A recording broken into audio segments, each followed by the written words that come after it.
Alrighty, good afternoon, good morning, good evening. I gotta change that intro line, whatever. Hello, everybody in the internet and in the world that's listening. My name is Greg, and I'm Gabriel, and this is the Sunshine Reformer podcast. So today we have, as you can see if you're looking on YouTube, we have a special guest today. This is a good friend of both Gabriel and I. And he's been a good dude. A lot of information in your brain, Nathan. Too much sometimes. This is our good friend Nathan. So say hello.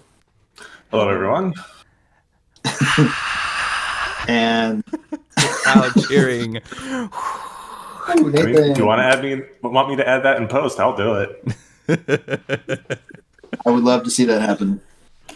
Anything added in post is probably a good thing.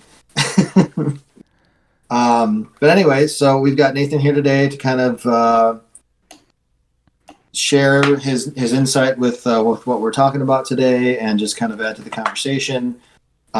He's also going to be helping edit some portions of the podcast, which is really cool of him to do. So thank you.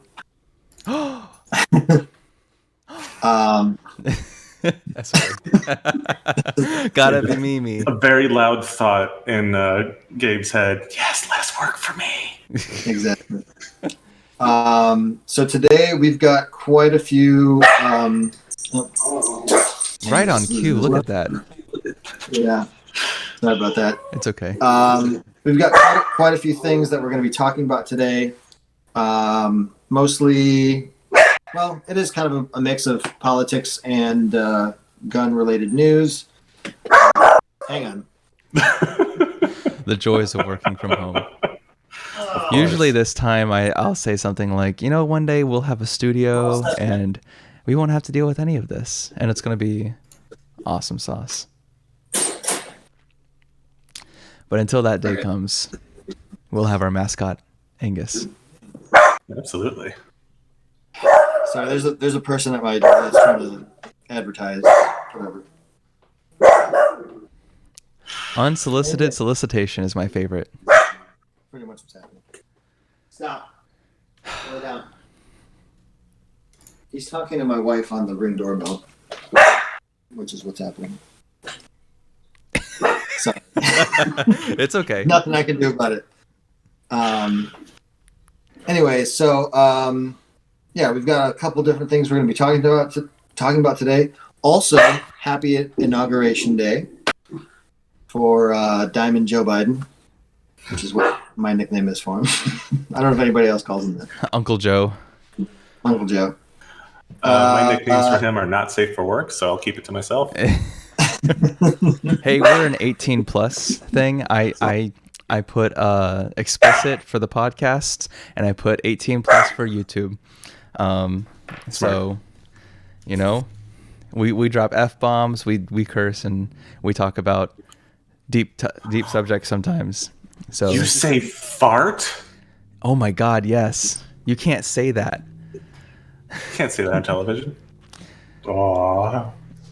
This is just going to be easier, just having him here for a moment until that guy goes away.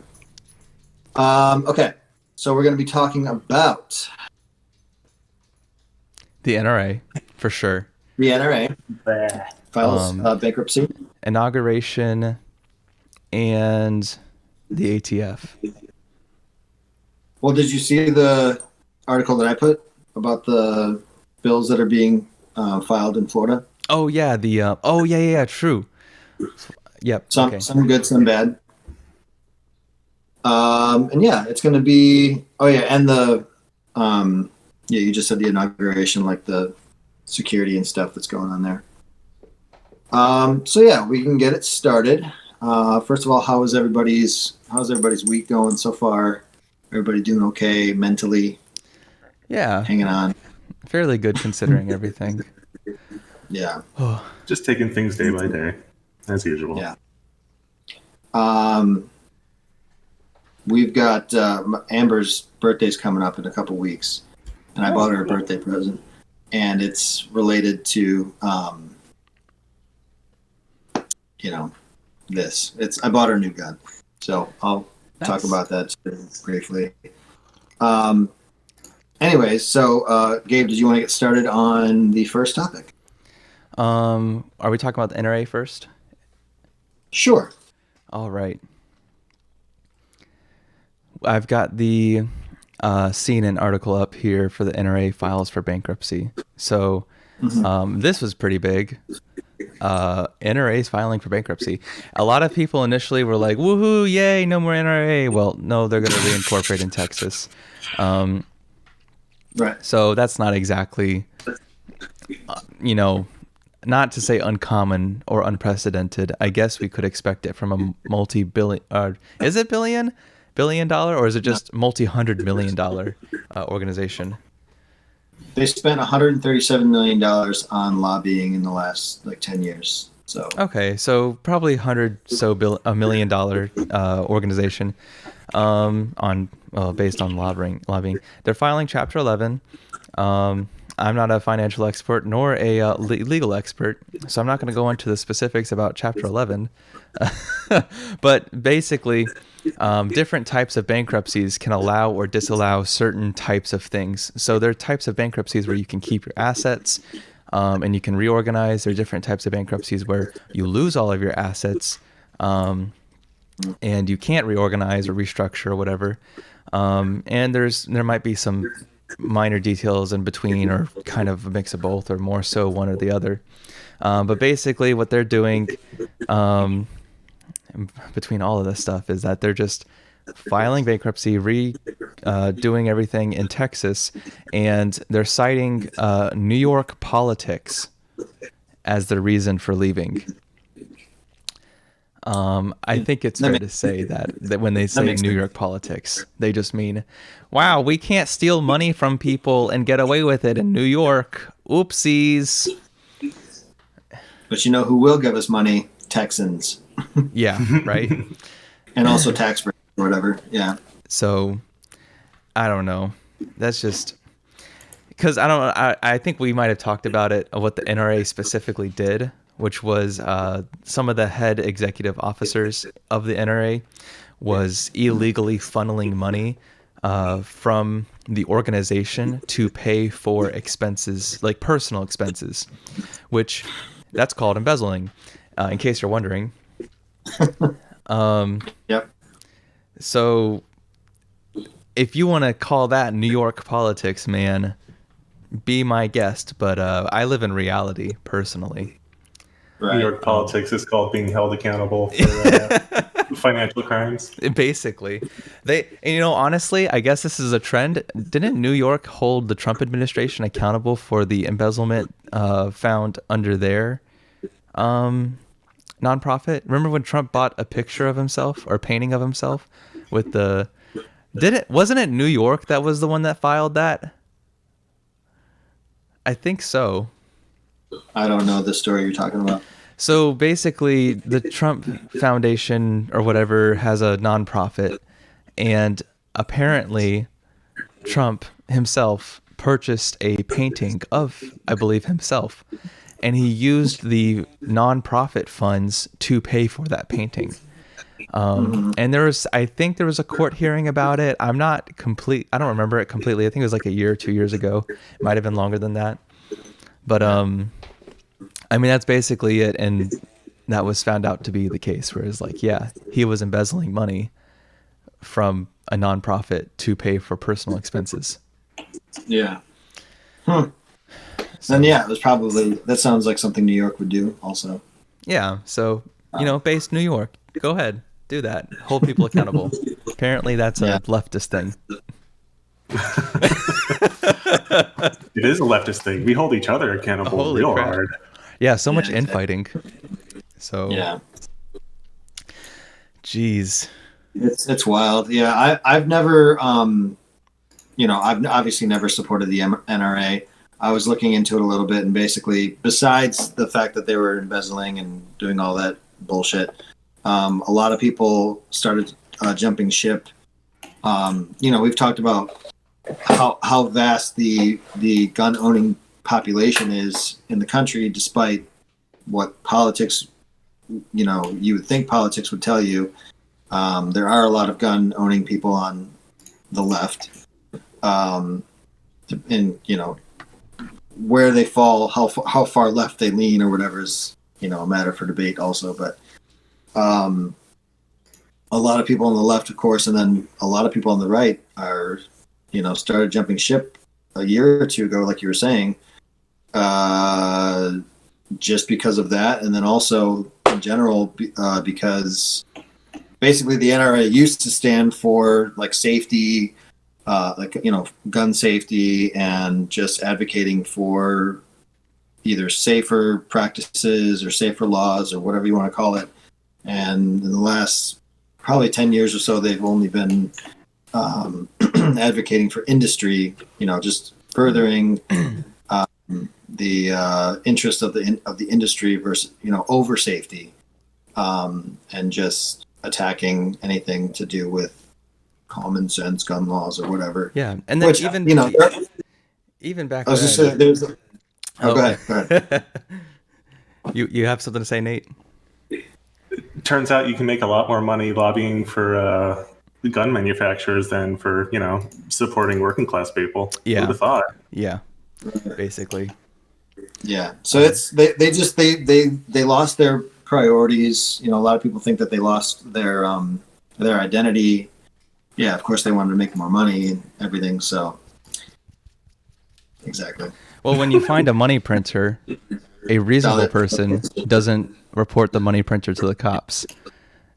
Just I am not advocating that anybody does any illegal activities in terms of printing money. That was a joke. That was meant satirically. Crime-free podcast. Yeah, this is a crime-free podcast. And even back in the day with the early and mid or even late NRA, gun rights only seemed to have mattered when it came to white people. Because they weren't there when the Black Panthers had their 2A rights taken away from them. Not necessarily taken away, but reduced heavily. And, they weren't there when gun policies were being put in place to regulate the types of guns that minority communities tend to purchase. It's like, that sucks. It's racial undertones for sure.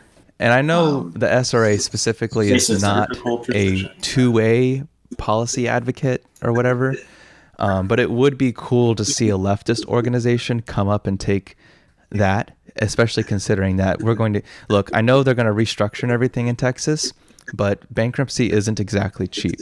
They're still going to lose assets from this. They're still going to lose a lot of their capital and stuff. So it doesn't have to be the SRA. It could be a different group, but it would be cool to see a not right-leaning conservative group, being the pretend 2A advocate. It'd be really cool to see a more left-leaning, even if it's slightly liberal-leaning group, to be like a new 2A advocate that actually does lobby for 2A protection and expansion of Second Amendment rights. That'd be cool. I just think it'd be cool if it was nonpartisan. Yeah. In general, obviously we're left-leaning people and that's fine, but just literally saying anybody, no matter what, should be able to own a gun,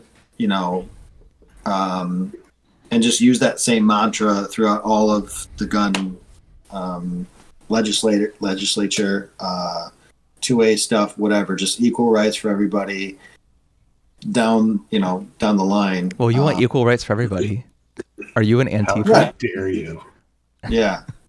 And if that's a progressive stance, and that's kind of insane to me, but I don't know. That's just what, if I was to start, Greg's Rifle Association, that's what it would be. Greg has a lot of if it was Greg's federal government, this is how, or if this was Greg's ATF. I love it. Well, I wouldn't have an ATF. I love it. Maybe alcohol and tobacco, but not firearms. The AT. What a perfect segue. Maybe it'd be the so ATM. I, Nathan, am starting my presidential run here and now. $1,200 per month to everyone, and the first check will come with a Taurus G3 pistol and 2 magazines. Vote for Nathan. Wait, do we get rounds to go with that? When the prices go down. Okay, I mean that's kind of fair. So you might have to wait 10 years. I'm sorry. Exactly. Everybody gets 2 bullets. One for the other guy and one for you. Exactly.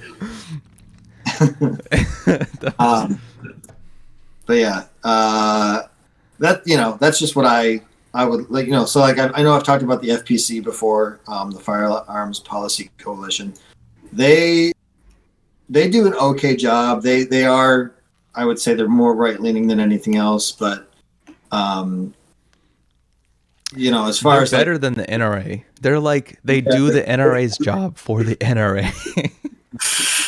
They do right. They do more for 2A rights and all that kind of stuff. Like you said, than the NRA. Yeah. But some of the stuff they've posted is a little annoying. But it is what it is. I know that they have advocated for LGBT. They've like talked about the LGBT community before with regard to gun rights and other marginalized communities. There's a National African American Gun Owners Association that they've talked about. So stuff like that is obviously a good thing. And these are things I think we talked about in our second or our third episode. And I also have been mindful to try to include those links specifically so that if anyone's interested, they could just go to the description. I believe it's under the check out these links. It's at the bottom. It looks like I still have them. So if anyone's interested, all you have to do is expand the description box, and they're like the last 3 links. It's the SRA, National African American Gun Association, and the FPCA. Last 3. Yeah. Is there anything else you want to talk about with that, Gabriel? It's just sad to see. I don't know what else to say. Like, it sucks that the NRA has been stupid for so long, and it sucks that they're able to basically go this route to avoid legal action. Because that's what this is. Right.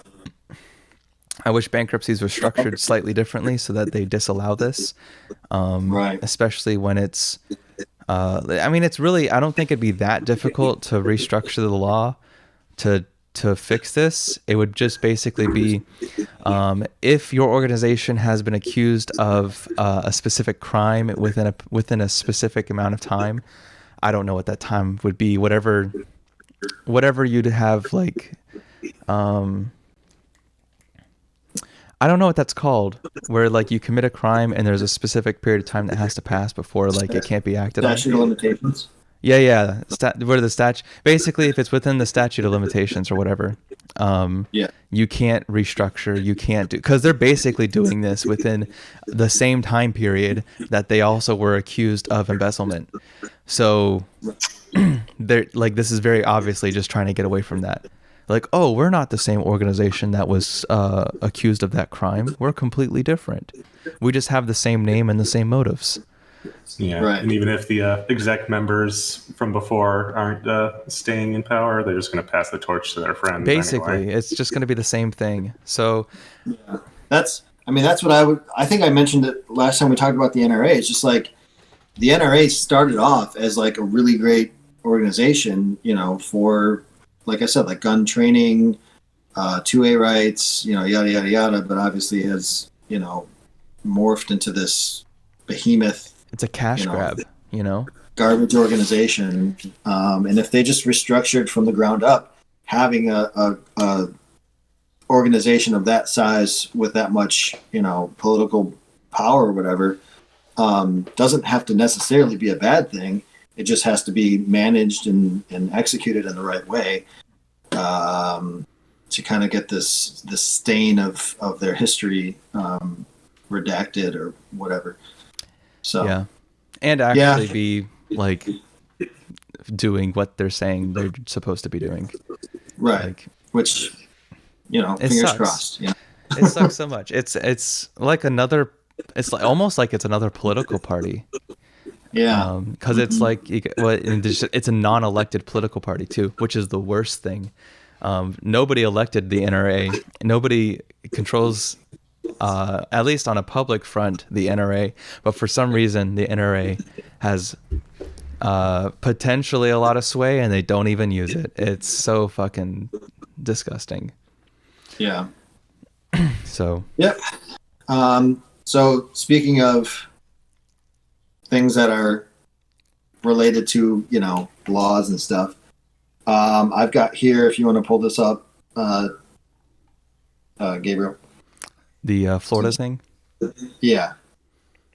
I can so this is something that I thought was pretty relevant and interesting, considering we kind of covered this last episode too, but this is specifically with Florida.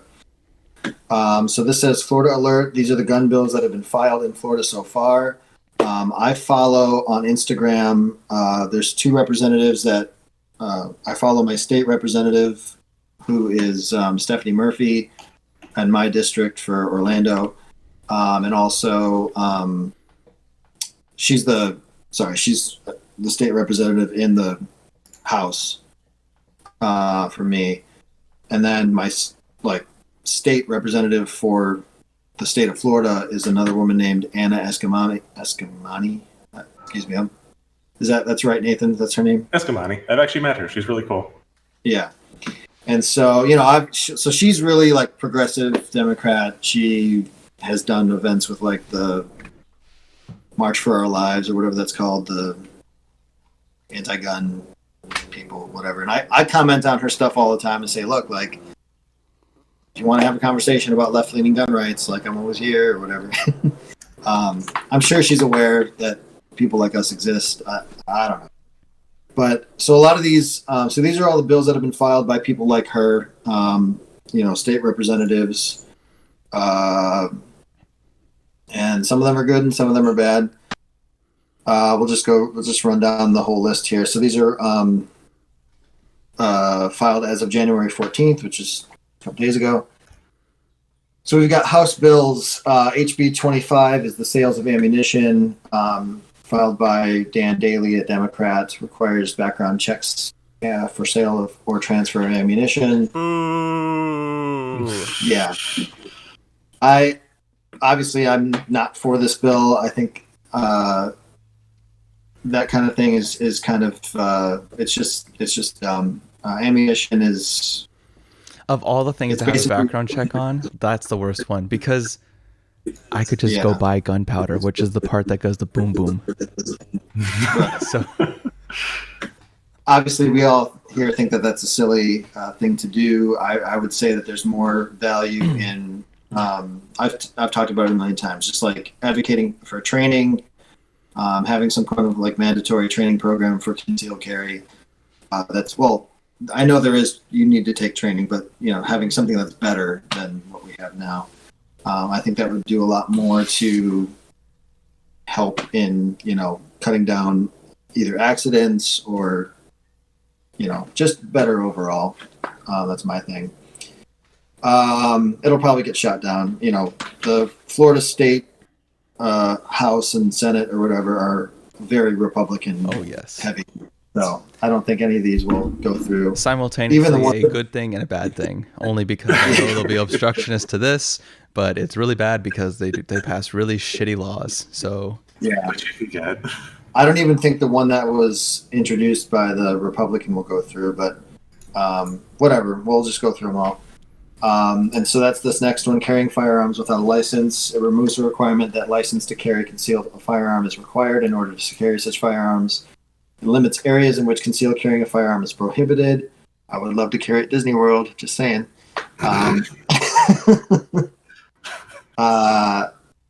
It limits, revises criminal penalties, revises provisions relating to carrying concealed weapons by non-residents. That would be fine with me. Provides issuance of concealed licenses for reciprocity purposes. So that just means where you can carry outside of Florida with your Florida license. Specifies that person otherwise prohibited by law from possessing firearms may own, possess, and lawfully use firearms and other weapons and ammunition for lawful purposes. I don't know. All right. I don't That know, sounds whatever. kind of redundant. At least some of the bill sounds really redundant because it's like Yeah. people already require a license to conceal carry. in I don't Florida. know. Yeah, I actually don't agree with that one. I think you should have a license to carry. I'd actually, we've talked about this before too. I'd be okay with, if you get your concealed carry license, that you should be able to open carry. I am an advocate for open carry. I think it's kind of gotten a bad reputation, but I think personally it's more comfortable and just. Oh, it removed the Florida. requirement. Oh, I'm sorry. I misread that. Yeah. Okay. So I don't agree with that one either. The next one is HB 167, sales, transfer, or storage of firearms. I think obviously you should just store it. I think that should just go along with, if you decide to own a gun, keeping it in your house safely, like if you have children or whatever. Well, this goes with That's like that not- Texas one that we were talking about, where it was being introduced to Congress, where like there would be an increase of spending on the ATF agents, as well as requiring safe storage of firearms and related items, and that you could be penalized for that. This is basically that law. Right. I just think that, if you have a gun in your house, and unfortunately this does happen, where, kids will get a hold of a gun, they'll shoot themselves, they'll shoot somebody else accidentally. I think that if that happens, you should just go to jail for the murder or manslaughter or whatever you want to call it. Yeah. For whatever they decide, however long to go to jail for, and you just lose all your gun rights. Like that, to me, that's cut and dry. You're being irresponsible. It's not. I know it's not always cut and dry, but like in general, that's my feeling. Is that if you've decided to purchase a gun for your house for home defense or whatever, and somebody gets a hold of that gun that does something that results in someone else's death or injury, accidentally or whatever, then that whoever owns the gun should be responsible and punished accordingly. What else does it say here? We should just have education for that. I mean, that goes back to last week's episode where we talk about that, because it's like they're obviously going to have to spend money on enforcing this law if they want to actually see anything with it. If they are doing that, they should just put that money into educating people on being like, a good gun owner, so. Yeah, and that goes to training, like I was saying. Like that's just, to me, like literally like an 8-hour course of firearms training, like a 1-day 8-hour, training class, whatever, that includes live fire, would be, I think, monumental in preventing some of this stuff from happening. You can go over, you can take probably an hour of that and go over storage, proper safe storage with regard to kids, what's out there. There's obviously like a lot of products out there that, like even our friend Lago, me and him went to the range the other day, and he had it's a little 22 pistol, which is very cute and fun to shoot, but he keeps it in a little like it's a touch activated safe. It's got a little key thing, and it just like pops open, and like even something like that would be great for handgun storage. So anyways, I wanted to read what else it said here for that. Provides criminal penalties if a person fails to properly secure the firearm. That's fine. Requires seller of firearm to provide each purchaser with specified information. That's kind of a dumb thing. Provides a standard for adults and minors to be criminally negligent. I agree with that. Revises exception to prohibition on storing loaded firearms within reach or access to a minor. So I agree with what they're trying to say. I just think there's, like you said, there's better ways to go about it. But if that went through, I would be I guess, okay with that. HB 213 is regulation of concealed weapons and firearms. This doesn't say whether or not they're Democrat or Republican. Regulation of concealed weapons and firearms provides that certain actions creating restrictions of issuance of licenses are subject to penalties under specified provisions. Provides that cabinet member may not make any administrative regulations. I think that's just like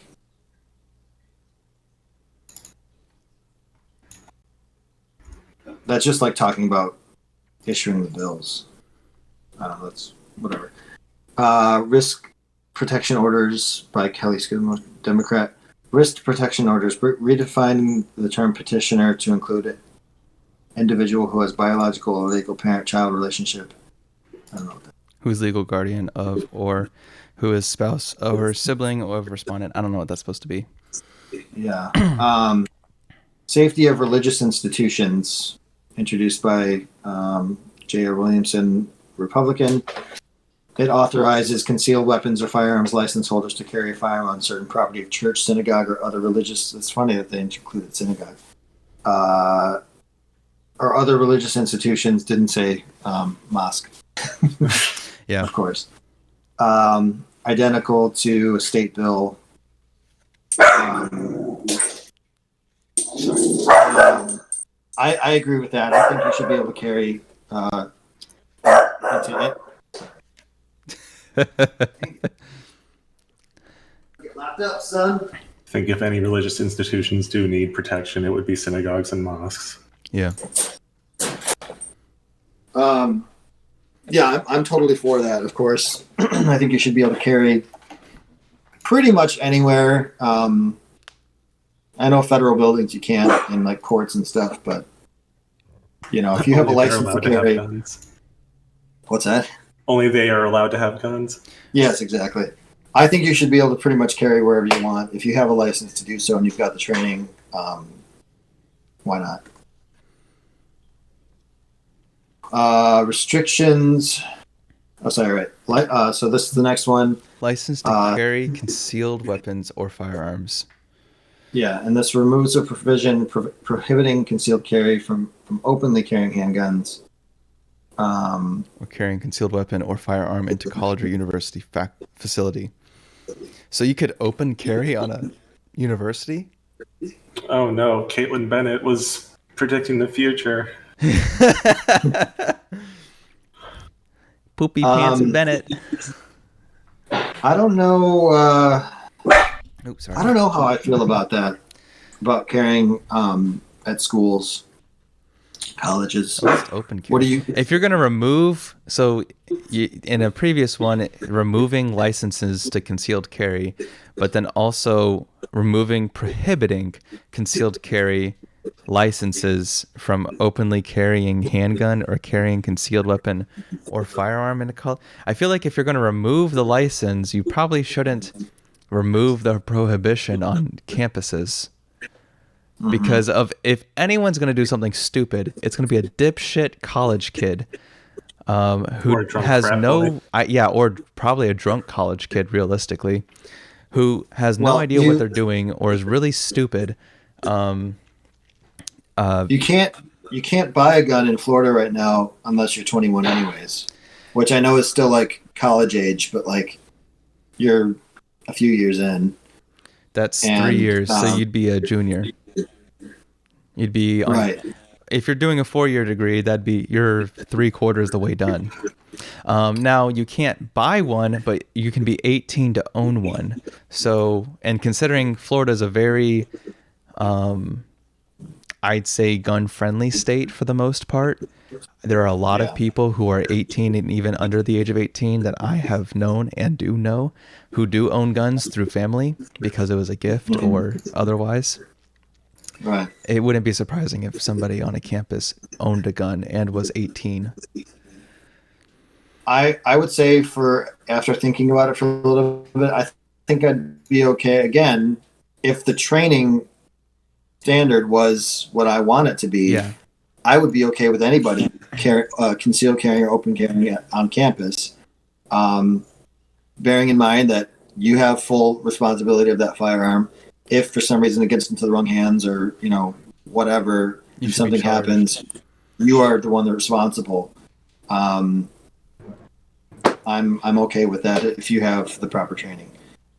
As a former college student, I would be okay with people concealed carrying. I would not be comfortable around college students open carrying. Yeah. So there you go. I'd be more comfortable with concealed carrying also, versus open carrying. Open carrying can be distraction. And you're going to an institution where you're supposed to be educating yourself or learning something.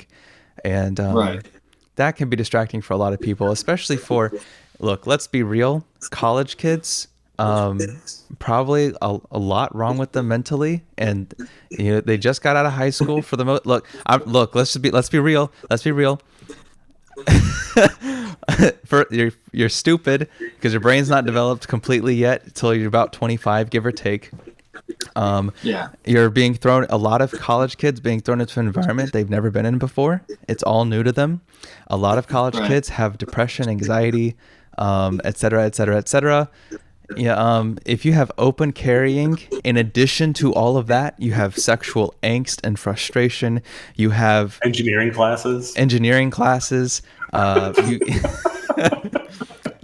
You have being introduced to new substances, whether they be legal or illegal. We have to admit it is definitely something that happens. Open carrying should not be a thing on campus. And again, there needs to be training for all of this and for all the people, especially in the instance of this where you have a large concentration of a young population who is still not developed and is going through like a lot of intense stuff mentally and socially. So that's just a recipe for disaster, to be honest, to be fair. Right. Yeah, I would agree with that. I don't know. Is there a minimum age for concealed carry? 21. You have to be 21 to apply. To even get the license. It's 21 so you can own the gun at 18 or whatever, but you can't conceal carry until you're 21. Yeah. You can't conceal carry or buy anything till 21. Right. I would agree with your both of your opinions. I think open carry would be excessive. I think concealed carry is fine, provided you have the correct training. On all this is just training stuff. Look, I would love this to happen. I know libertarians are going to scream at the thought of taxation or something, but like this is how I think it should be done in the state of Florida, and this should be a state by state basis. You should introduce a new state tax on all firearm and ammunitions or any firearm related products, whether they be accessories or what have you. This tax pays for the education and training that would be voluntary by the state. The state of Florida, this is the case. Not the state being the federal government, but the state of Florida would provide education, course material, classes, and educators to do the whole education bit, pay it with the taxes. If you complete that course successfully, that is providing you pass whatever standard is done, they would give you like a card or something, and that card can be used to show that you've taken that class, and it removes all taxes from the sale of firearms, accessories, ammo related products. That's what I think would be effective, because first of all, you create an incentive to be educated and have that card. Secondly, it's voluntary, so it doesn't impede on anybody's Second Amendment rights by taking away their ability to own a gun. You can still own a gun. You can still do things with it. You can still like buy your shit or whatever, but you can't be. You won't have the benefit of removing the taxation of those things. You're basically getting a discount on purchasing stuff at that point. So I think that is like the best solution, in my opinion, to addressing these issues. You're able to get people in training because everyone wants to save a buck. You get your whole population trained because that was your goal in the first place. You can't be taken to court Well, I mean, you could be taken to court, but it's not going to pass because you're not impeding on anybody's Second Amendment rights. So any court threats are basically just virtue signaling to a broader base or whatever. Because what's the court going to do? Can people still own guns? Yeah, people can still own guns. Okay, so that doesn't infringe on their Second Amendment right. If they can own guns, that's it. So I think personally, that's what I would do. That's if, we're talking about Greg's ATF or Greg's federal government. That would be my state government right there. That's what I would do. Gabriel, that's honestly that's the best idea that I've ever heard as far as like tackling that issue. Having a tax on something like that just to pay for the training or the everything that goes into putting forth a program like that. I think that's just a really, really good idea. And the business owners who own the FFLs and all this stuff and they sell all the shit, they'd be incentivized too to advertise and broadcast this because you're not just taking away the tax that you add. You want to make this worthwhile all the way around. You want to remove the sales tax associated with it too, because that makes the business owners want to advertise, hey, look, do this thing. The reason why is because I save money at the end of the year when I have to file my state sales tax. Right. That would be fantastic. All the way around. Everybody's advertising it. Everybody is going to, well, not everybody. You're going to have some people who just don't give a shit and they'll just pay. But at the end of the day, you're going to increase your base level of education and you'll, not exactly overnight, but over the course of a year, I would not be surprised if the educated populace that in proportion to like gun ownership, when it comes to that specific topic would just skyrocket. And Florida would have like the most gun educated population in the 50 states as it stands. That would happen so quickly. And that'd be such an achievement too. That'd be so cool. And then you won't have these people who have like poor trigger discipline or, I mean, you still would, but it wouldn't be like to the degree that it is now, Yeah. So the whole FUD ideology would go away overnight. All praise to the FUD. I think putting incentives within tax structures, 100%. It's definitely a smart policy. So I'm just going to run through these real quick and just see if there's anything else that's notable. We've got restrictions on firearms and ammunition during emergencies. This repeals provisions relating to specific automatic restrictions on firearms and ammo during certain declared emergencies. No bullets during the hurricane. I think that means like they want you to be able to carry your guns and have your guns. As it currently stands in the state of Florida, if there is a state of emergency for the state or your area, or you are in an evacuation area, you are allowed to open carry. So if you are let's say there's a hurricane coming and you live on the beach, you are legally allowed to open carry while you are evacuating. Right. Only if the state or local government declares a state of emergency / evacuation requirement. Right. Sounds like they're trying to intimidate the incoming hurricane. Hey, don't come over here! I wonder. Well, it doesn't specify, but like, it says it repeals the provisions relating to automatic restrictions on firearms. Are there restrictions on firearms during emergencies? I'm not sure. There might be stuff like your normal stuff, like you can't have a loaded gun within a certain proximity of you while you're driving a car. So they might remove that during an emergency. I don't know if that applies, but if you're allowed to open carry, I don't know why that law would apply then. Yeah, I don't know. I mean, if there is, then I guess, but I'm obviously okay with that also.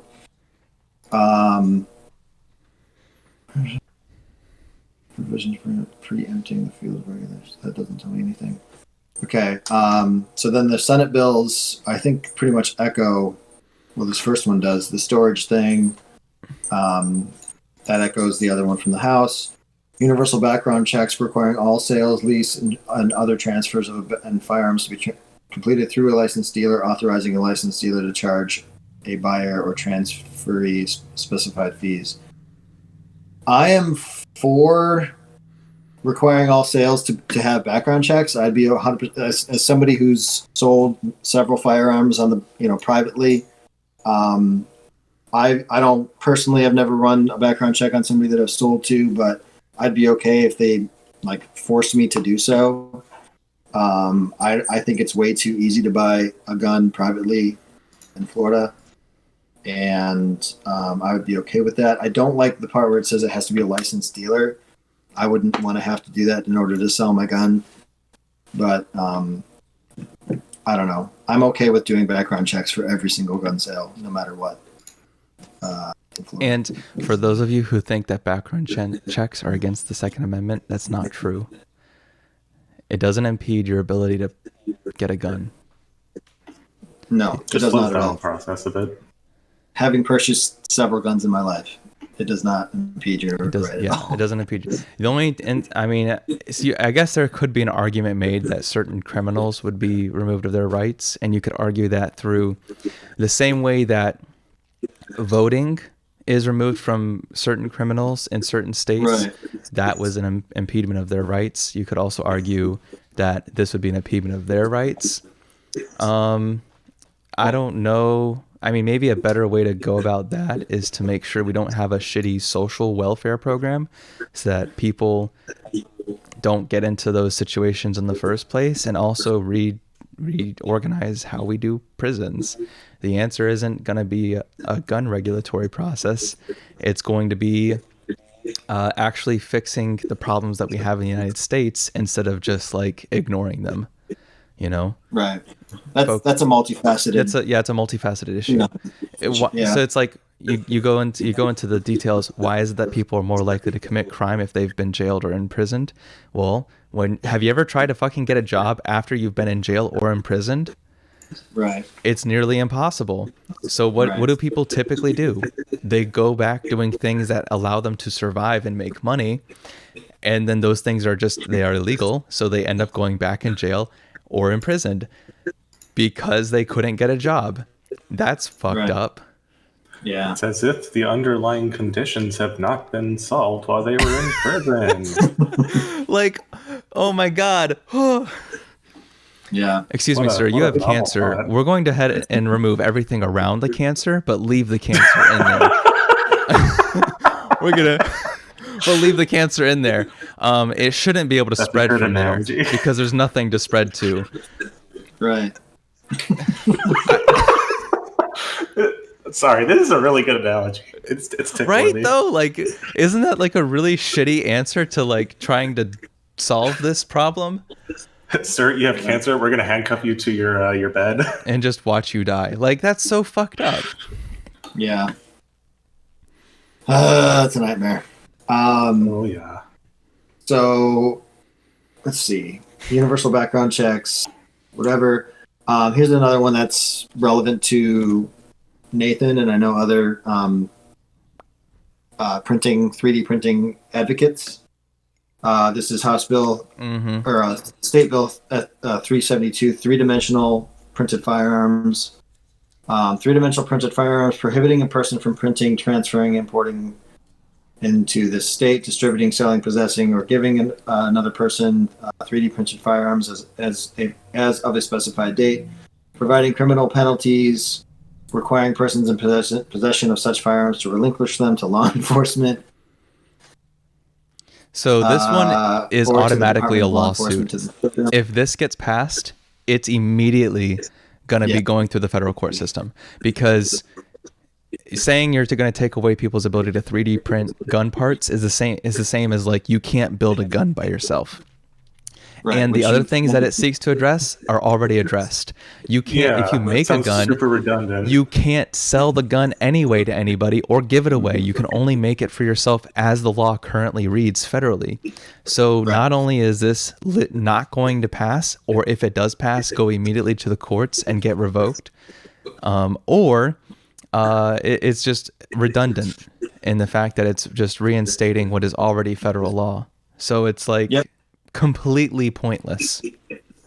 Yeah, and also just at face value from what I heard, it just sounds like it's taking away a very specific means of manufacturing gun parts. It is. It's only 3D guns, and it doesn't include me going to, not necessarily me, because I don't have the ability to build a gun personally, or well, I don't have the time or effort to want to put into building a gun personally. But there's nothing stopping me from going out and getting like quarter-inch thick pipe, and just capping it off on one side and drilling a hole and putting a little thing in there, and basically making a hand cannon. You know, a 21st century musket. A 21st century musket. There's nothing stopping me from doing that. I can do that. If you're going to take away the 3D print, you'd also have to address the ability for someone to go to Home Depot to do that too. Right. Which you're not going to, because that's inhibiting your rights at that point. Yeah. Because as I understand it, currently the law is you can make whatever you want by any means, but you just cannot sell it without an FF You can't license. sell it or give it away because it's non-serialized. You cannot give away or sell non-serialized stuff.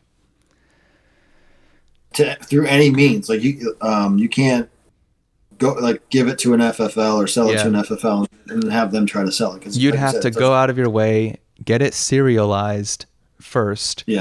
Then you could sell or give it away at that point. Right. Because at that point, it's basically like doing it with a normal gun that's manufactured by a mass manufacturer. So right. That was pretty much the last one on there that had anything significant to talk about. So those are the bills that have been introduced so far. We'll see what happens with them if they get voted on or thrown out or whatever. But that, anybody can introduce a bill. That's just, what's out there for the first month of January 2021. Looks like the only thing we have left to talk about is the inauguration. Oh, and the ATF again. Excitement. Happening today. Oh yeah, and the ATF. Yeah. And for those of you, I'll include the links to the House and Senate websites for Florida so that you can just go ahead and do whatever. But excuse me. So did you want to tackle the ATF first then? Yeah, let's do that because that's like directly related to everything. So Kansas City sues ATF for giving license to gun manufacturer accused of trafficking. So I am actually not too familiar with this story until I was just perusing YouTubes and I saw something on it. I was like, wow, that's interesting. I'd never seen the ATF sued before. So it's a very brief, short article. The city of Kansas City filed suit against a federal agency in an attempt to close down a gun manufacturer that sprung up again after a previous suit by the city forced its predecessor into bankruptcy. The city, along with the state of Illinois and Everytown for Gun Safety Support Fund, is suing the Federal Bureau of Alcohol, Tobacco, Firearms, and Explosives, ATFE, for its decision to grant a license to JA Industries. The city previously sued Jimenez Arms, alleging its cheap handguns contributed to gun trafficking. Jimenez filed for bankruptcy and shut down, only to come back with a slightly different name. The city it's basically an NRA story. The city previously sued Jimenez Arms for its alleged participation in a gun trafficking scheme by former KC Fire Department Captain James Samuels. In August, Samuels pleaded guilty to charges claiming he sold 77 guns over a 5-year period, including to convicted felons. Of the 77 guns sold, 43 were Jimenez pistols. ATF declined to comment on ongoing litigation, according to the Star. I vaguely remember hearing about Jimenez. I got to look them up again because I know that they were cheap for sure. So my comments on this so far are they're just, I feel like this show is just an echo chamber of like the previous stuff that we say, because all this shit and I feel like maybe every leftist is like this, because they're like, this all is it comes down to the same stuff. You got to fix the issues that cause the problems so you don't have the problems anymore. If the issue is selling it to convicted felons, then why don't we just fix the bit where people become convicted felons so they don't have an issue with owning a firearm in the first place? Rehabilitate them, give them job opportunities, allow them to be citizens, give them opportunities. Restore their rights. Give them the opportunity to be a human being and allow them the opportunity to participate in our society. It's pretty fucked up that they can't do that, and every time they try to do that, they get fucked up more. It's so stupid. Right. That's what would solve this whole issue. As it currently stands, though, I guess technically Kansas City is completely in their rights to do this, and I have a feeling that it's going to end up going through, and this place is going to file for bankruptcy and probably do the same thing again. Honestly, when I heard the description of the company like reinstating itself but under a slightly different name, all I could think was like just all the business owners put on fake mustaches and like just in crayon change their name. They put, the glasses that you put on, and it's got the big nose with the mustache. Yes, and the Groucho Marx. Yes. It's basically that. Just, what are you talking about? What? We're not Jimenez Arms. We're Jimenez Arms. Yeah. We're a Spanish company. Yeah. Me llamo Jimenez Arms. We're Jimenez legs. We make gun boots. Yeah, exactly. So yeah. That's crazy.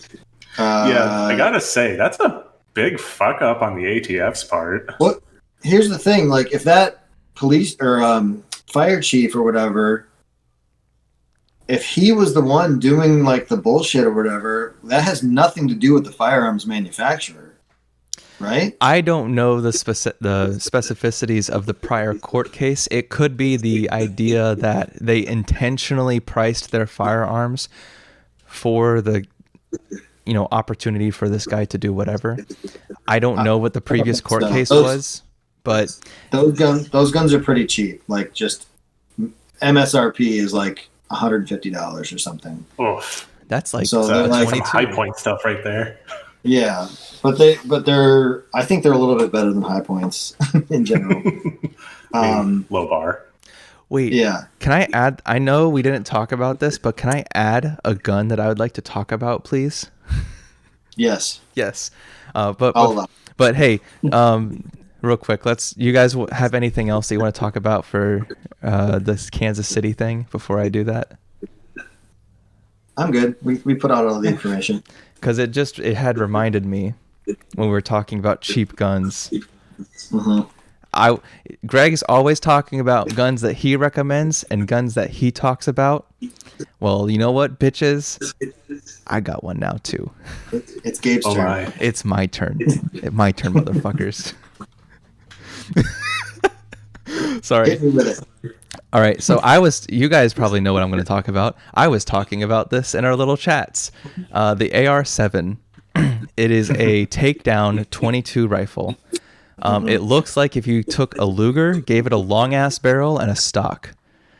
That's what it looks like. Is that the Henry rifle? The Henry rifle, yes. That's a cool gun. It's so fucking cool. So, hold on. I want to see if I can find a picture of this. Oh, they do? Sorry, I was going to say one thing that I was a ding against it, but they actually, I'm looking at the website now, and they do sell a version that's got a pick rail on it, so that would be... Right? Whatever. Hold on, I want to download this. I just want to open this image in a new tab. I live for pick rails. Okay. I was going to try to expand this image, but basically, you get, I think it's like 2 or 3 mags. They're 8-round capacity magazines for a 22 long rifle. The entire gun, you can put it into the buttstock of the gun. Right. And it weighs like 3.5 pounds. Like, I think that is so freaking cool. They sell 25 round mags, I think, also for them. Do they fit in the buttstock? That probably doesn't fit in the butt stock. Yeah. No. Just use some duct tape. You'll be fine. Yeah, just duct tape it to the sides. Honestly, though, like, it is such a cool a concept, such a cool gun. It's probably going to be the, excuse me, it's probably going to be the 22 that I buy, just because the gun itself is fairly inexpensive, considering that it's like really dope as fuck. It's really cool. I know that they have the MSRP here at $388. I have seen 0 places that have MSRP or retail or whatever at more than $250, $280, give or take. I'm checking Gunbroker right now. Don't check Gunbroker. It's so hard to. I was looking on Gunbroker earlier last night or the night before, whatever, trying to find an AR7. And of the ones I found, they're like going for like $400 or $500, and there's only like 2 or 3 of them. So there's one. If you finding an AK on Gunbroker. If you search properly, which I tend to do, you go buy format, go to buy now, and then just sort by low to high. For the Henry AR7, there's one for $350. But just purchase price. The only downside right now is that it's not available almost anywhere around me. So I would probably have to specialty order it from like Academy or like, hey, can you guys order me this gun or something? And they might be able to do it. But yeah, this is probably going to be the gun that I'm going to get. I'm going to send you the link right now. I actually know someone that did get the Henry rifle and looks pretty damn cool. Because my idea is like, this is like the perfect, like almost anything but minor version of it gun. Like if you have, if you want to go varmint hunting, you got a little 22, weighs almost nothing. You can put it literally in a fucking backpack. You can strap it to the side of a backpack, my guy. And because it weighs almost nothing, you're good. Also, 22 is really light in the first place anyway, because it's just such a small round. And it's just, I've heard nothing really bad about the Henry AR7. Apparently, there was a previous manufacturer before Henry got it, and it was not as good. So I guess don't get a pre-Henry manufactured AR7. Well, they were made. Do you know why they were made? Like what they were. I actually have no idea. Was it an airman rifle? Yeah, it was carried by pilots in the Air Force during World War II and Vietnam. They carried these rifles in case they were to get shot down, and they needed something that was lightweight, like you said, can break down and just be stored very easily. And literally, like if that happened, you crash or whatever, you break out your rifle, put it together, load it up, and then you have something to defend yourself with if you are in enemy, lines or whatever, behind enemy lines. So that's what it was designed for, which I thought was pretty cool. Did you see that link that I just sent? I don't open Discord just because it will. It's a Gunbroker listing it's $350, which is I think probably pretty close to, the lowest you'll find it. It is like the weird. Yeah, it's in Georgia. So shipping probably wouldn't be that much. And then I have a place that I transfer firearms to for $20, which is the cheapest I've ever seen. So you probably have to pay $400, give or take, out the door.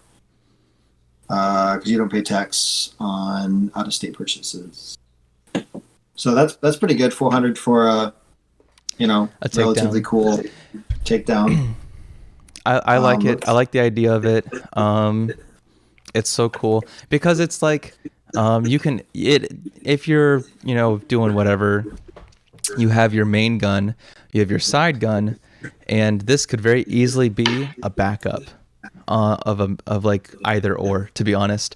I could very easily see you being in a situation where you got to take cover for something. Maybe like there's a boar charging you, or I don't know, like a non-shit hits the fan situation that we could be a hit for. As long as it's not 30 to 50 feral hogs, you'll be okay. For whatever reason, I mean, maybe assembling it might take a little bit of time, but it's not going to take you forever because it's just a matter of like open buttstock, take base components out, stick in, put mag in, shoot. So probably like 30 seconds because 30 seconds is a lot fucking longer than you think it is. 1 Mississippi, 2 Mississippi, 3 Mississippi times 10. So I could see this. This is a very utilitarian gun in my mind, personally. Yeah, I think it's awesome. I'm a capacity whore, so I'm a little upset. It's got only 8 rounds. It should have 10, in my opinion. That's like the standard for 22.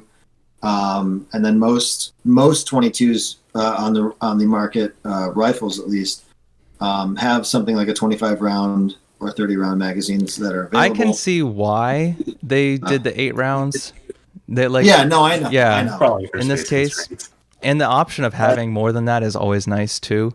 But like for what this is, I'm not really going to complain about 8 rounds. You get 2 mags. It's super compact, super lightweight. This is exactly what I was looking for. This is exactly the type of gun I was looking for. See, This is what you got to do, though. You got to picture like the ideal situation. You're an airman. Something happens to your plane, your jet, your whatever. You got to eject. You got your parachute. You're floating to the ground. And you see a boar 100 feet below you. You pull that sucker out, assemble it, put the mag in, land on it, and like ride it like a horse, and then just get a bunch of 22 shots right into the spinal cord.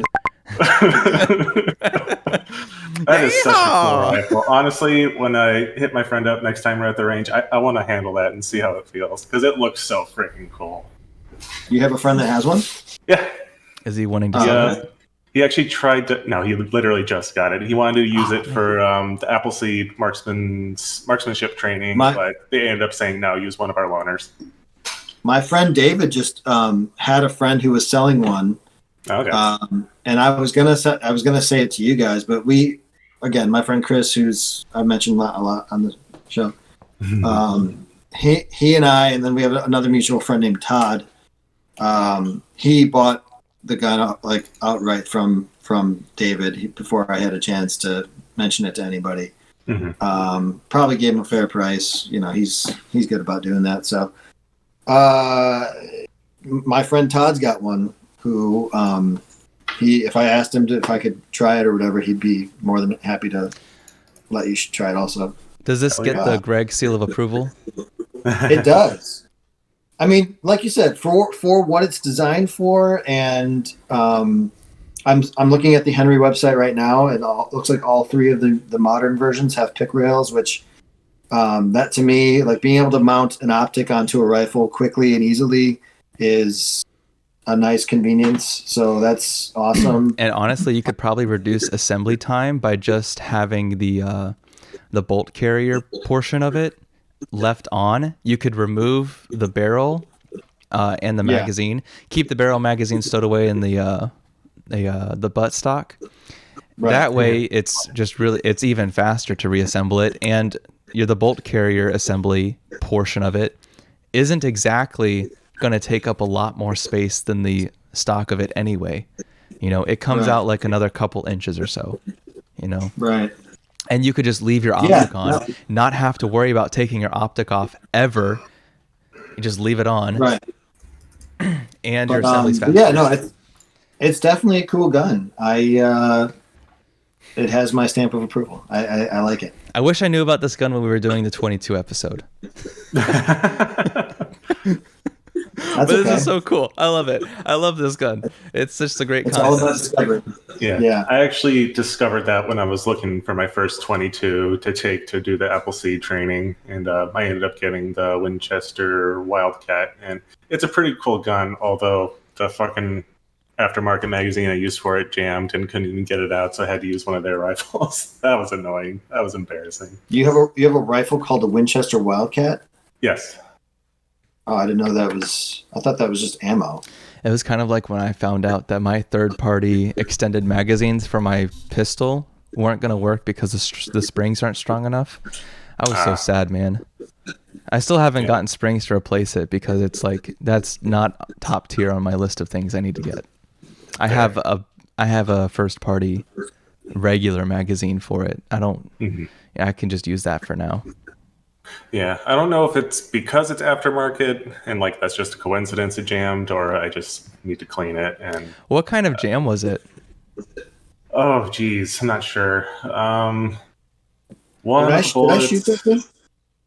Have I shot it before? I don't think you've used my rifle yet.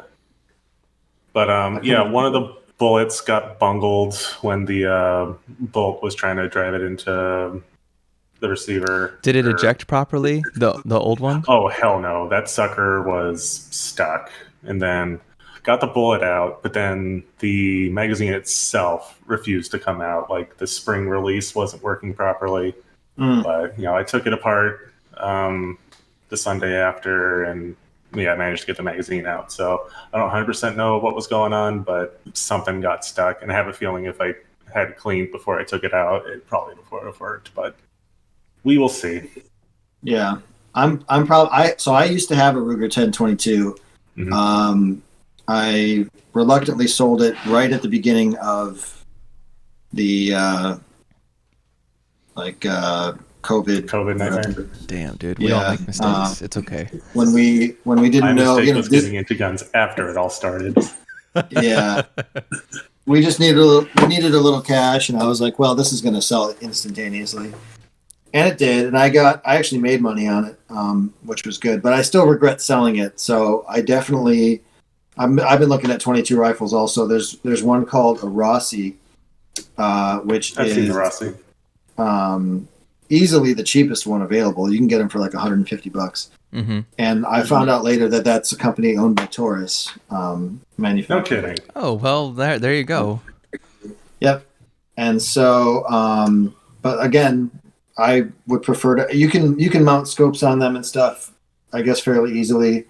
But I think in general, the 1022s, they have the magazines that are generally reliable and all that kind of stuff. So I'm probably just going to try to find another one of those because they are just really fun to shoot and just have. I think for the whenever I get the AR7, if I were to get an optic for it, I'd probably get a low powered or I guess no power, because I personally don't want to have a battery that I have to deal with. But like some sort of low powered optic, like maybe like a low powered scope that just a little bit, because it's 22, it's not going to go super far, and it's more so for getting a clear sight picture of what you're shooting, because in my situation, my SHTF concern is being able to gather food somehow, and if that means hunting something, even if it's small game like squirrel, I don't want to just shoot the squirrel and hit something and just have it bleed out. I'd want to be, first of all, effective per round. The fewer rounds I have to fire, the better. And also cleanly and as quick as possible, kill the animal so it doesn't have to suffer. And that would be like a survival type situation as well. So I would just rather have a cleaner sight picture. At that point, I don't need to have to pull up the gun and quickly get my eyes associated and all that. I don't need that. I need to just be able to get a clean sight of what I'm looking at. So that's probably what I would end up getting on it. Yeah, it's definitely a cool rifle. Anything else about 22s? I don't think so. That could be a whole episode. I will also note that the 25 round mag I used for my Winchester Wildcat, no issues. Just like a couple of jams, but I think that was the bullet itself. But I don't know what the hell happened with that 10 round mag. That was embarrassing as hell. They make a pill for that. Aha. You got me. All right. Well, since we're actually, and I think it just started actually at 12. I'll have to get the live feed going later after we're done recording. But yeah, they had to let's see. Let's pull this up here. U.S. security officials guard against attack on Biden inauguration. Yeah, I'm sure have you guys seen the photos and everything of what Washington looks like now?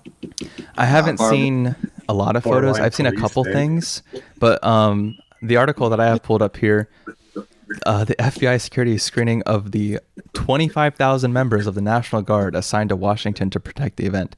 They're screening everybody, and I think they know why they need to screen. It's not exactly uncommon, and Greg, maybe you can correct me because you have previous experience in military service, but Yes, it can be fairly right-leaning for a lot of military members, and it isn't exactly uncommon to have concerning political viewpoints amongst the members of people who serve. So officially, and obviously this isn't these people were called to duty and that's whatever, but officially you're not supposed to show up in uniform to any kind of political event representing the military in any way politically, even though the military is in and of itself sort of a political entity. Yeah, no, absolutely. It would be of concern. I personally, while I was in, I met people definitely from both sides of the political spectrum, but I would say you're right in saying that most of the Army, excuse me, specifically the National Guard, is probably right-leaning. Yeah, so that's probably good of them to do some kind of background checking or vetting or whatever of these people. That was something I tried looking into, so I had more specific facts on it, and not necessarily recently. This is something I've on and off I've tried to look into. There's almost no data on the military, and I don't mean like the idea of the military or the military industrial complex. I mean like the individuals who make up the military, the people on the ground and all of that. There is almost no data on the people who are in the military and their political association. I wouldn't imagine that. It is very hard to get any idea of good sample sizes for political affiliation in the military.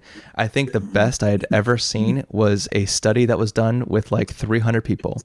And 300 people, when you're talking about something that spans generations and something that you're talking about that is literally global, that is, 300 people is not a sufficient enough sample size to get an idea of a group of individuals who participate in something. Right. So that's why I wanted to be careful with how I said that, because I know not everybody who joins the military is of that mindset, but at least through other people and through subjective statements that are made from individuals and their subjective stories and stuff, I have gained the opinion, or I have formed the opinion that there is a decent chunk of the military that is very right-leaning. And unfortunately, I cannot back that up with facts. I'm sorry, guys. I can. So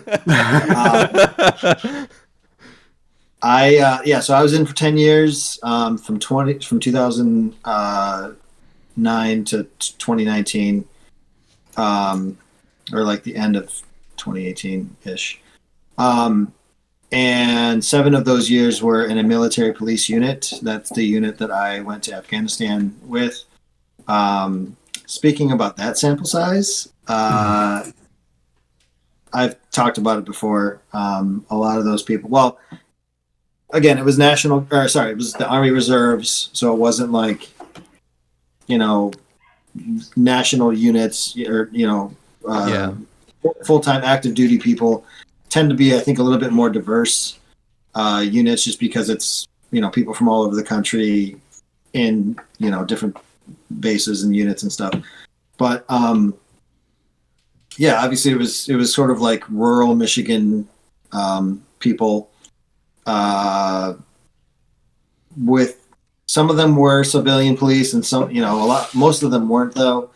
and there was definitely some issues with. So we had our first sergeant was a female African American woman, and that caused a lot of contention with some of our people, and there was definitely some racist stuff going on. At least comments, at the very least, just people talking about her in a negative way. And generally speaking, I think Republicans are more known as the less tolerable people of, not being accepting of people of color or whatever. And so, I saw that all the time. But at the same time, when I moved to Florida and I was in a different unit, and just in general in the military, the people that I met along the way, I would definitely say that the military is more diverse than you probably would think. Large, still even in the military, large populations of people of color, Hispanics, LGBT, whatever. So it's about as varied as you can get as an organization. But obviously there's pockets of people depending on what the jobs are or what, whatever. So yeah. That's my takeaway from being in, or what I saw. Whew. And just to clarify, so we don't get shit on later, I know not all parts of the military are that way. They're not all parts are racist. There's a lot of people who are like, well, I don't care what you look like or whatever. I just care that you're there when I need you, kind of thing. Like that you, right. Yeah. So I understand that there's also that when there's almost like a degree of acceptance as well, and I've heard those stories too.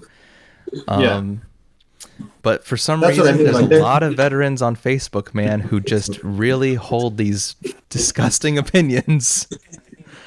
And it's like, well, that's the thing is, I think I would honestly say that, I wouldn't even break it down into Republicans versus Democrats in the military. Because that's not really where that breaks down.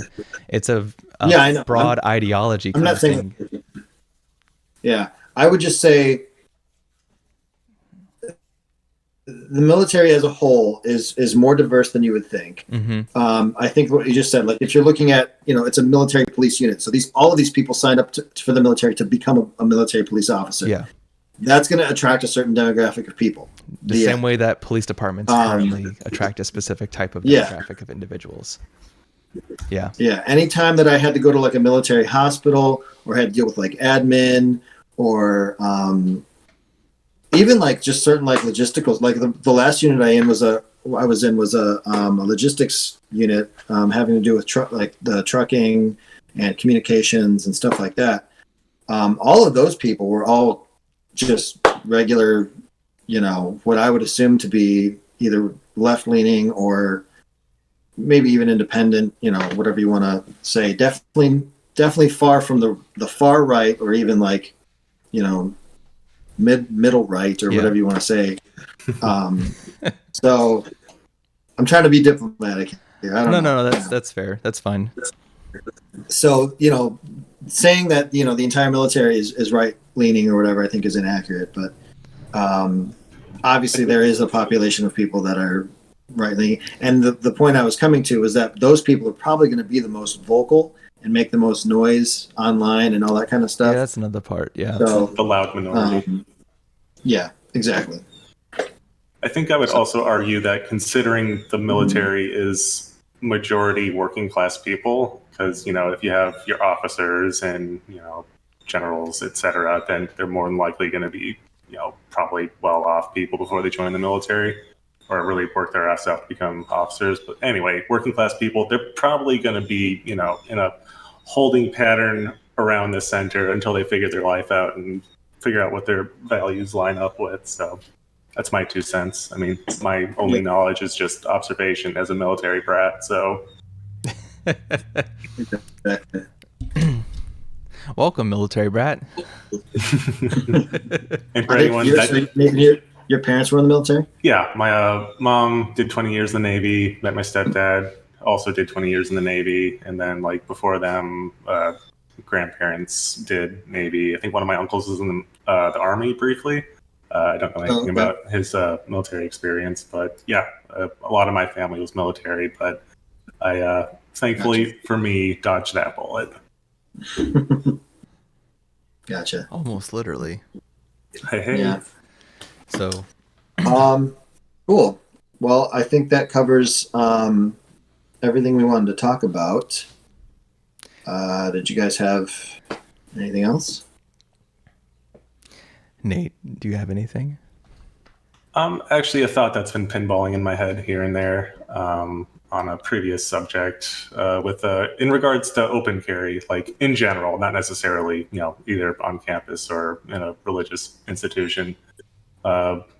I guess, where are y'all at? Because I'm kind of on the fence, but leaning towards I don't like open carry, but I guess I'm willing to be convinced.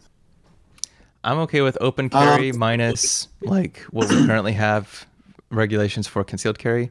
Like you can't walk into a federal building with while concealed carrying, or you actually can't take anything into a federal building. Pretty much, you can't. Don't go into a federal building. It's easier. You can't have like a utility knife even, unless you're like contracting for something there specifically. And the same with state buildings and schools.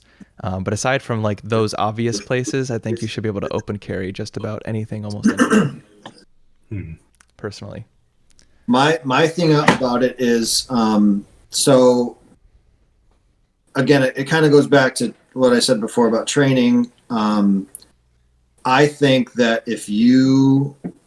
I kind of just view it the same way that I would do it. Like if I had the ability to open carry, I know me personally, I have training enough to feel comfortable to do so. Obviously with concealed carrying also.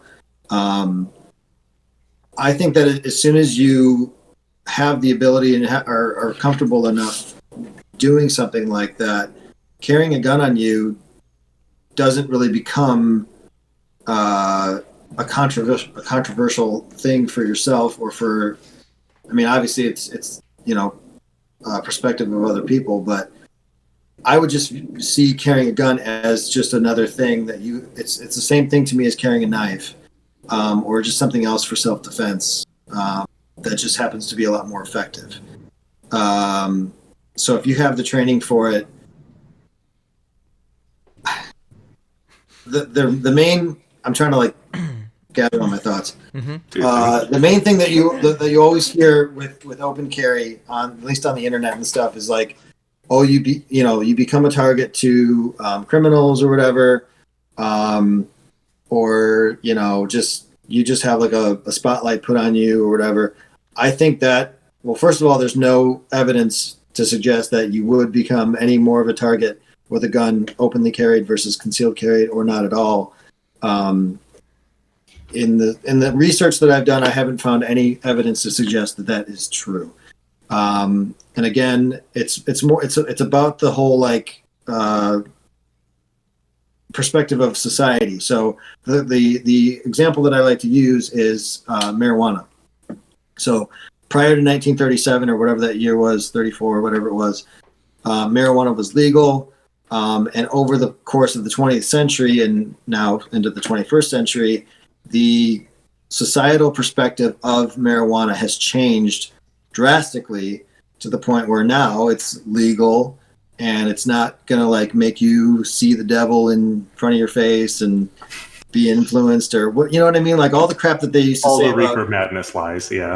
Yeah, like all the crap that they said about marijuana and stuff in the beginning and for a long time that very much influenced public perspective was just not true, and just propaganda and just bullshit. I know it's not exactly the same with guns, but that's kind of my thing, is like if guns were openly carried on a regular basis in regular society and whatever, and it just became more familiar to people as a regular thing, I don't think it would have the controversy that it does. I'm perfectly happy with concealed carrying and whatever, but I'm just saying that if it happened to become legal in Florida to open carry, that I would do so, just because I feel comfortable doing that.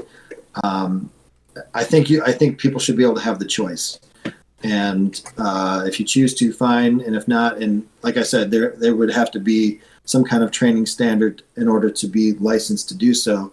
I obviously am not for any kind of like constitutional carry, which is the dumbest thing I've ever heard of, or not having any training, or whatever. Just, I think training is the number one thing, and having a license or something like that would have to be the requirement to do anything like that. So that's my feeling. Yeah. Mm-hmm. Got you. Well, I think the issue that I keep running into, which might be more based on ignorance than anything, but at the same time, there's some valid concern, is like assholes carrying guns openly. The fucking MAGA Confederacy, the South will rise again T-shirt. Yeah. It's just I mean, statistically, they're the ones carrying guns in the first place. So yeah. So it's well, I just don't want the one asshole open carrying that's like, you fucking raise your voice at me one more time, we're going to have a problem, which couldn't legally threaten someone with a gun, but still, it's not necessarily going to stop them from doing it. But that's what I mean by like the whole public perspective, is that if people like you and I and Gabriel were the ones open carrying firearms, and the non-binary flag waving whatever gay people and people of color and everything else like that, if those people started open carrying firearms, the perspective would change, the opinion would change. You know what I'm saying? So that's what I mean. The person, the MAGA hat, wearing conservative, open carrying firearms at the rallies, excuse me, and everything. That's the perspective, and I think that's what needs to change. Furthermore, I don't condone the open carrying of rifles. Okay.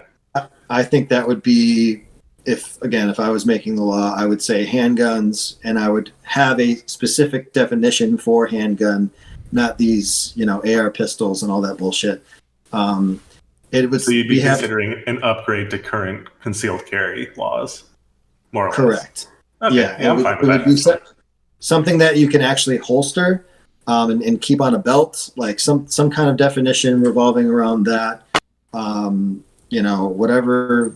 We would come up with the definition collectively as whatever, but that would be my thing. If just open carrying a handgun versus a rifle, I don't think you ever need a rifle unless you're going hunting or for home defense. That would be part of my legislation if I were to introduce it. Again, with the proper training, etc. So. Well, you know where I stand on training, so that's kind of my. Hey, if anyone listen to this, and you're a legislator and you want to adopt that thing that I said with the tax thing, just take it. I don't give a shit. Don't even give me credit. Just do it. I'd love to see it implemented, because the way that things get adopted is if they get adopted somewhere first, then everyone else does it. Happened with pot. It's going to happen with what is it? I mean, you could submit the idea to a committee or caucus. I've sent it to my senators and Congress people, and I get the pretty generic response. Oh, thank you for your input. We're currently considering other options at the moment, but we appreciate just like the BS thing. So Friggin' liberals. Yeah, basically. So clench your teeth and go, oh, hey, Republican representative, I have an idea that you might actually support. It's well, no, because Scott, when I submitted it to who was it? The bald evil dude, Scott something. Rick Scott. Yeah, Rick Scott. When I submitted it to Rick Scott and Marco Rubio and anyone I could get, That I got that response from them. So it Oh, doesn't. okay. So it was like across the board. Across the board, I got like, oh, thank you for your input, and we appreciate that you are participating in blah blah blah blah. Just You have to message your state representative. I did that. Like- Rick Scott's one of our state representatives. No, I mean like in the state of Florida. The idea you just mentioned, you've submitted that to other people. I've About the taxes? I've submitted that to now I've kind of stopped because I kept getting the same responses, but back a long time ago, like 3 or 4 years ago, I mass submitted this idea. Admittedly, I've modified it recently in the past 1-2 years maybe, but it's effectively the same idea.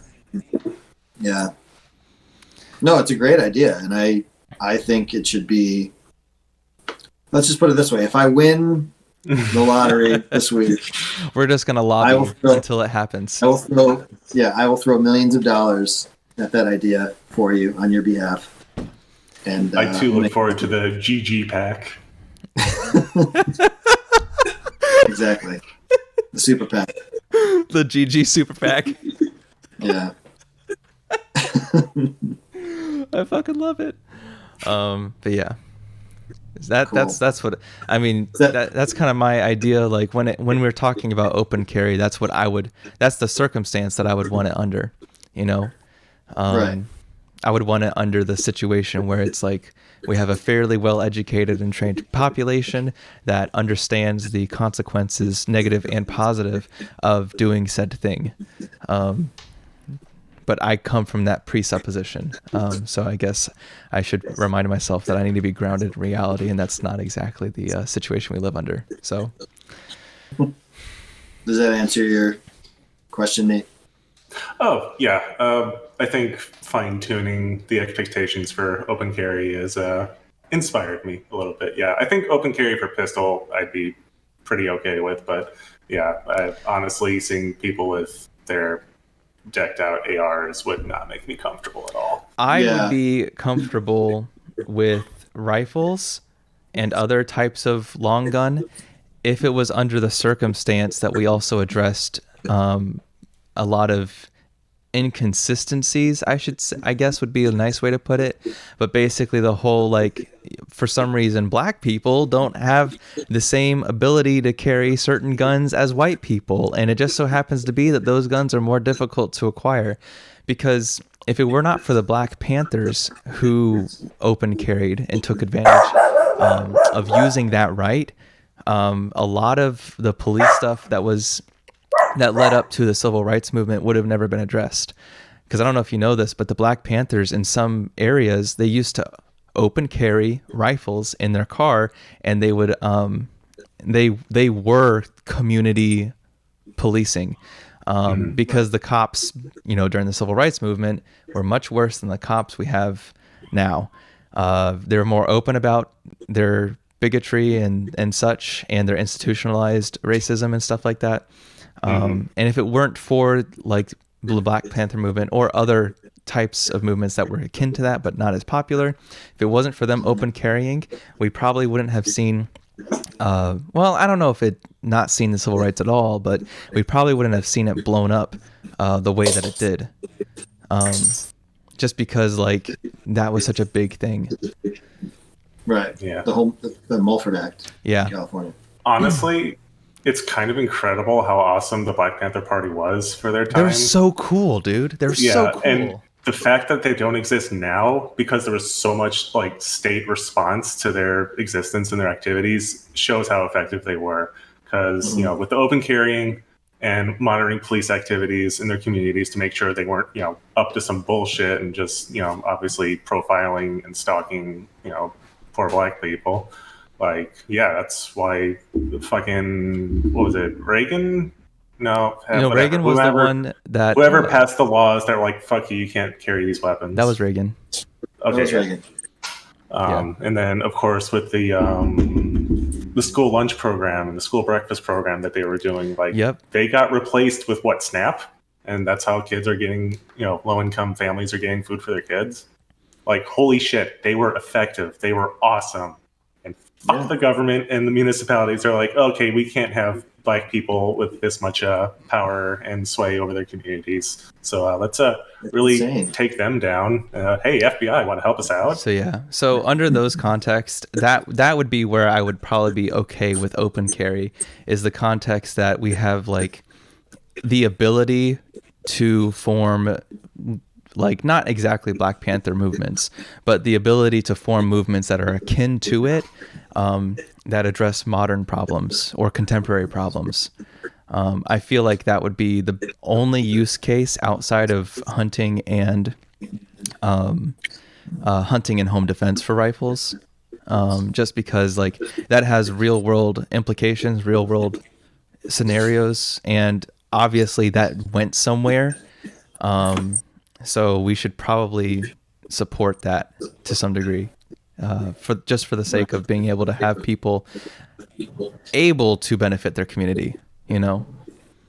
Right. I'm all for community structures, especially for like community defense and support and all that. Because Yeah.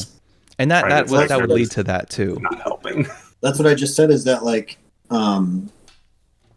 if you saw more, you know, LGBTQ or Asia or African Americans, or just, you know, any marginalized community, Absolutely, start to open carry firearms, that would be, it would just change the game. Yeah. You know, and we'd have to write the law to apply to everybody or whatever. But like, you know, I would advocate for just marginalized communities walking around with pistols on their hip. You know, nobody's gonna fuck with you. The end.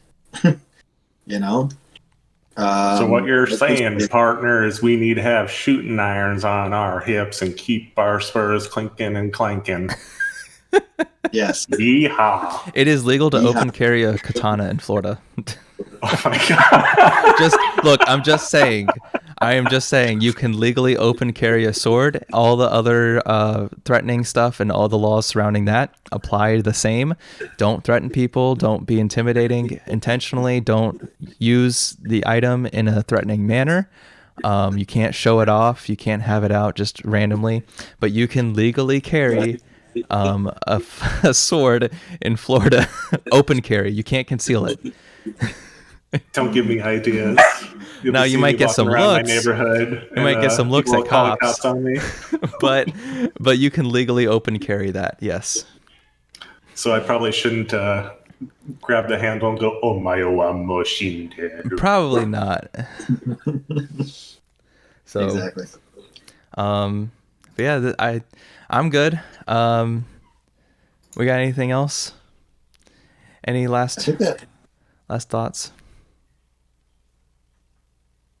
I'm good. I guess one final meme: trans rights. May every LGBTQ plus have a gun on their hip and a pep in their step. Hell yeah! Exactly. Based. I agree. All right, cool. Well, damn it, we lost the Black Panther Party. Yeah, well, maybe we'll have to reinstate it again if we win the lottery. Not us, but like we'll fund it somehow, whatever. No. White people have to do everything. Where we are the saviors. Oh no! I just vomited in my mouth a little bit. Ugh. I will absolutely fund a new Black Panther organization. Well, yeah. So we covered a lot of stuff here, and we just had our little meeting to try to streamline things a little bit better for 2021 for the podcast moving forward. So look forward to that. And yeah, well, we had a good episode, I think. So thank you, Nathan, for hopping on and sharing your insight with us. Thanks for having us. And we'll see you guys at the next episode. Bye. Bye. Bye.